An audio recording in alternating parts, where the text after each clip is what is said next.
So yesterday, Danielle pointed out to me that I might be cheating you guys out of a lot of the struggles I'm going through, which have been not insignificant and not like crazy dramatic, but like enough that you probably are interested. And I wasn't doing that on purpose. I don't care about hiding anything. But it's been kind of a mad dash to try to get this ready for what is now an event next weekend. And I drove the car for the first time 2 nights ago. So the struggle was trying to get the car driving under its own power. And the biggest thing was the transmission. So I wanted to do the electronically gear selected 1080, which is like 23 and up, model year 23 and up. And unfortunately, 10-speed swaps are still fairly new. And it turns out I would have been the first person to attempt that, that I know of. And I'm all for that, 100%. I like being different, clearly. But that was like a lot of work for a tight timeline and a lot of investigating and whatnot. I still have that transmission. That is technically still possible in the future. But what I did to try to mitigate that and get a 10-speed in here, because I still think that is the ultimate goal for this car. If you see this is not for a 10-speed. But I bought a 2020 10-speed, so now I'm 2 10-speeds deep. And the problem is 10-speed has its own controller, right? TCM, little guy, little box, little aluminum thing. And I think we found out that the ETRS version, the 23 and up, has like 9.5 million lines of code in it or something. And there's a lot of CAN bus talking back and forth that the ECU needs to do to the TCM so that it shifts properly. There's a lot of torque reduction requests so that when the transmission goes to shift, the motor's not at full power. You got to cut power a little bit, otherwise you just explode the clutches in the transmission. And that makes sense to me, and that's about where my automatic transmission knowledge ends. So the 9.5 million lines of code, not great. Trying to figure out the 50 or so CAN bus messages between the two, also not great. If you're doing stock GM ECU to that TCM, significantly easier, right? They're the same CAN bus protocol, you just gotta figure out which thing's which. Doing that to Haltech, not difficult, really. Haltech side, Haltech gave me that information, fantastic, great.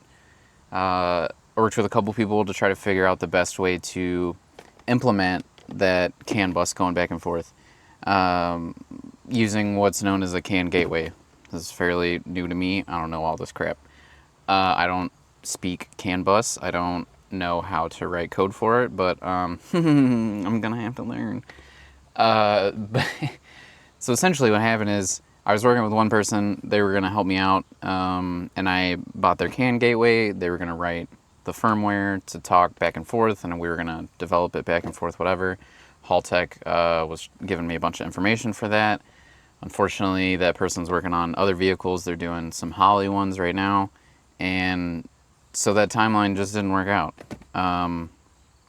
If I'd have known that was going to happen, I would have found a 6L80. Unfortunately, I sold the one out of that Caprice like an idiot. But we're not rich over here, so I got to pay for stuff, and that seemed like a smart move if the 10-speed was going to work. And I was led to believe it was. And in the future, I think it will, but I think it's going to be more on me than I expected.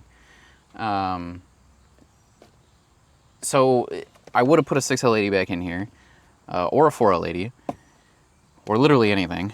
But then last week, kind of came to the conclusion, and it came to a head. It was like, hey, if this isn't going to happen, I need to know, like, right now.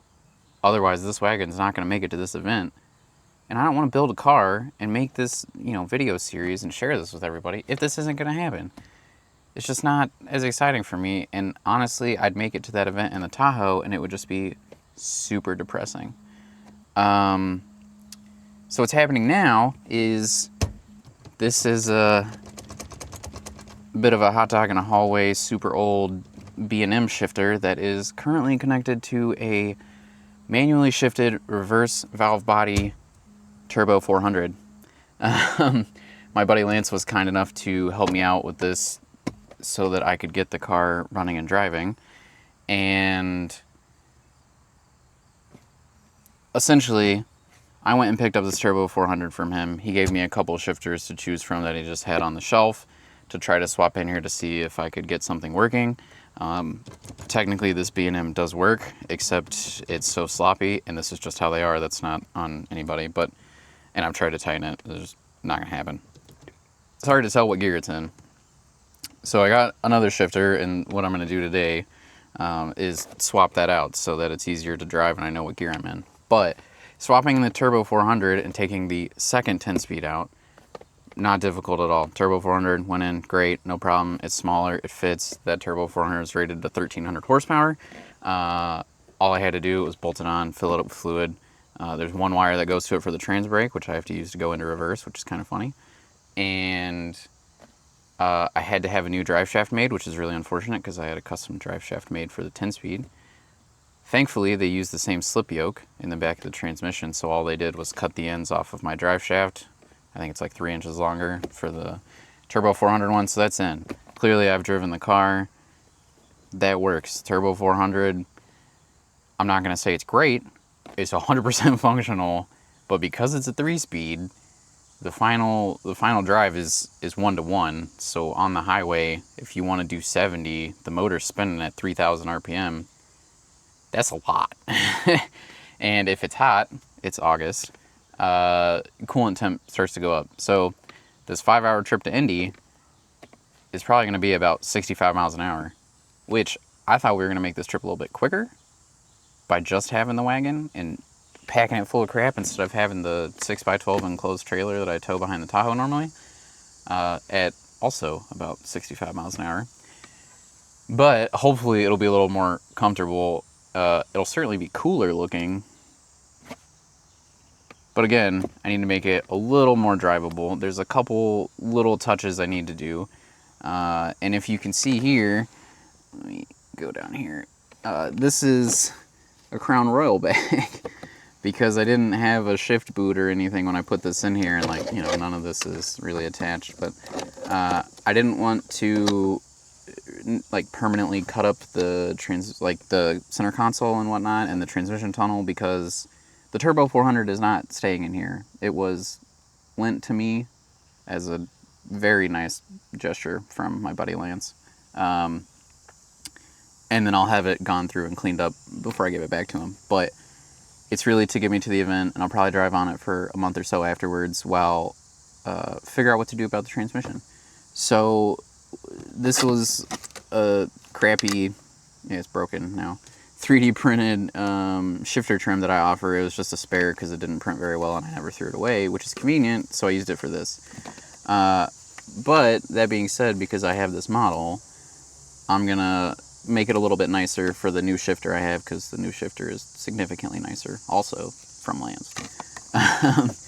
And then I'm going to get that in here so that I know what gear I'm in and I can drive it and put some more miles on it. Lance and I have tuned it a bunch. The reason the drama came up in me cheating you guys out of information is because my throttle body yesterday, when I went to Lance's to get this shifter and tune some idle stuff, turns out this has been a culprit of a lot of issues that Lance and I thought might have been the case, and I took it apart, took the cover off. It seemed fine.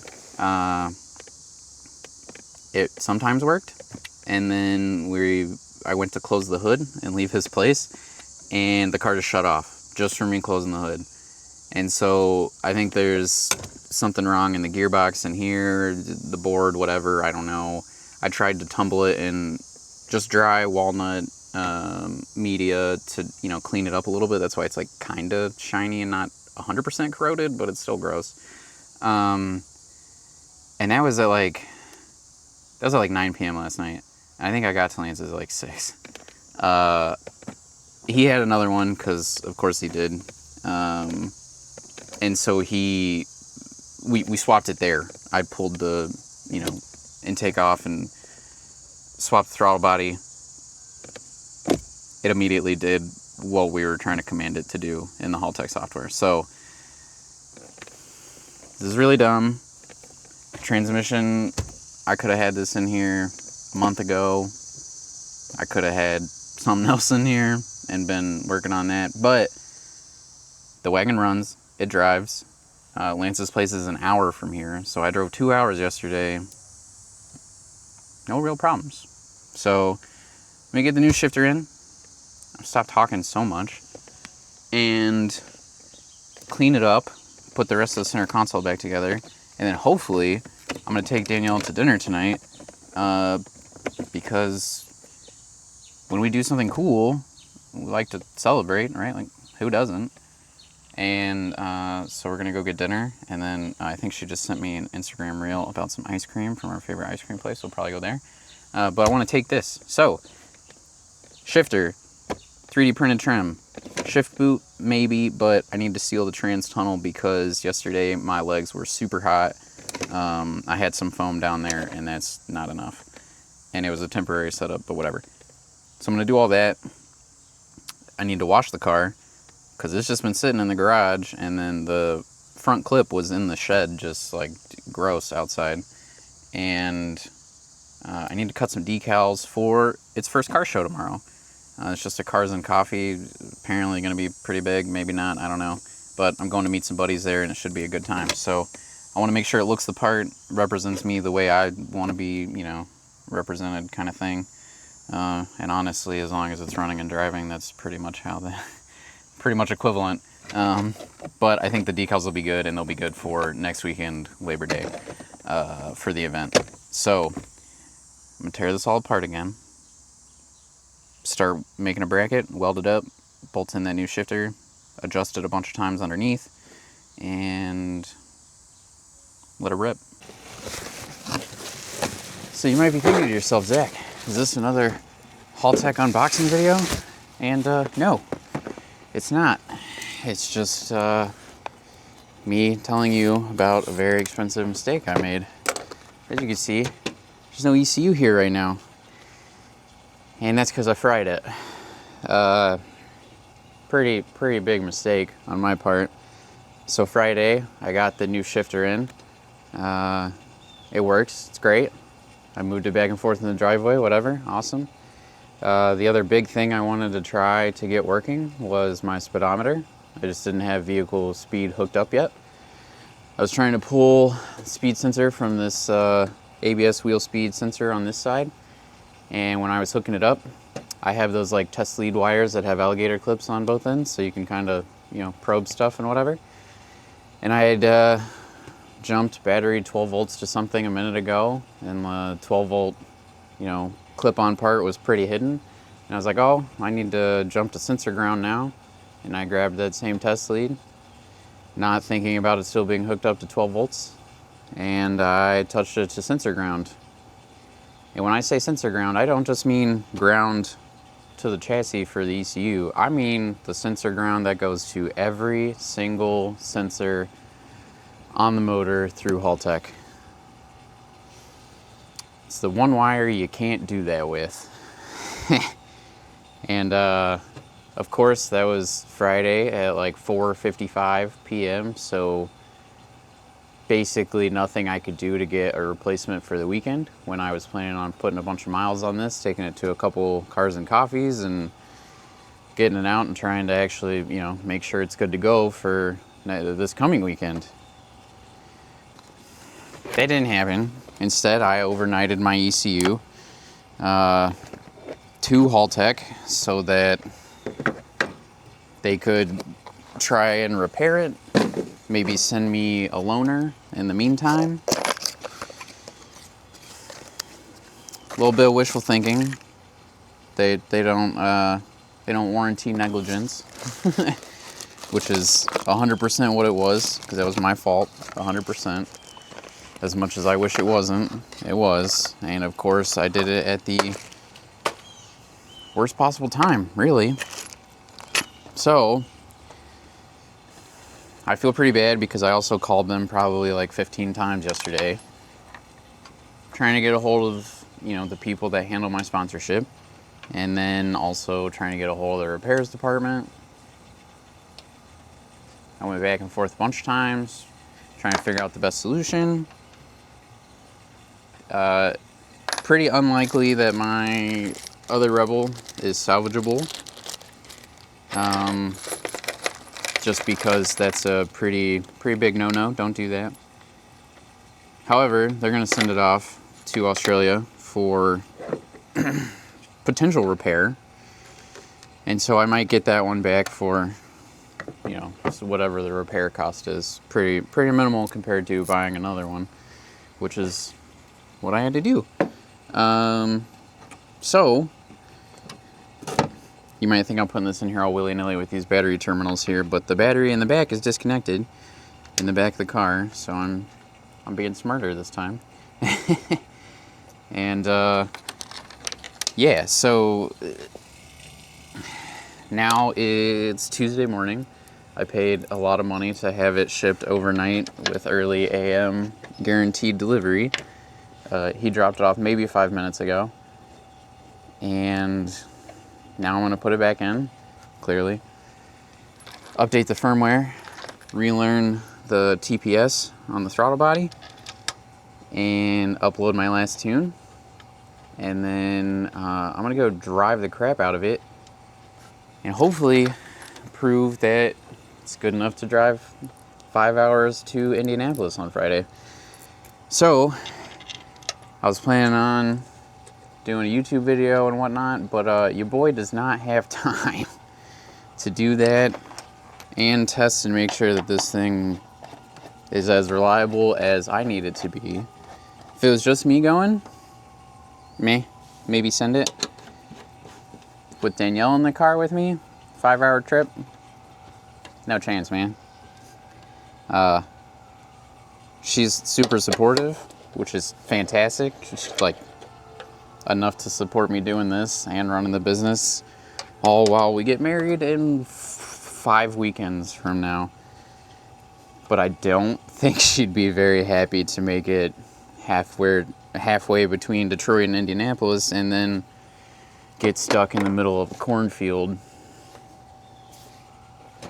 and have to tow this back to here or to Indy or whatever. So not super exciting, but no reason to lie to you. I beat myself up about it enough already. So I'm gonna get this in here. I'm gonna get it all. Cops are coming apparently. No, I'm gonna get it all squared away. I gotta recharge the AC because I had a leaky Schrader valve after I did all the AC work, which sucks. But I've already done the first oil change. I did that this weekend. I put a bunch of decals on the car. I took care of a bunch of other stuff that I probably wouldn't have had time for otherwise. I also did all the stuff for setting up the booth at the event and all that kind of stuff. So I basically just swapped my schedule so that now I'm free to do this until Friday morning. So if you don't hear from me, it's because I'm either stuck on the side of the road because I ruined something else, or I'm just out driving trying to prove it. So there it is. Don't make dumb mistakes like I do, especially expensive ones. Certainly try to learn from them. Yeah, good stuff.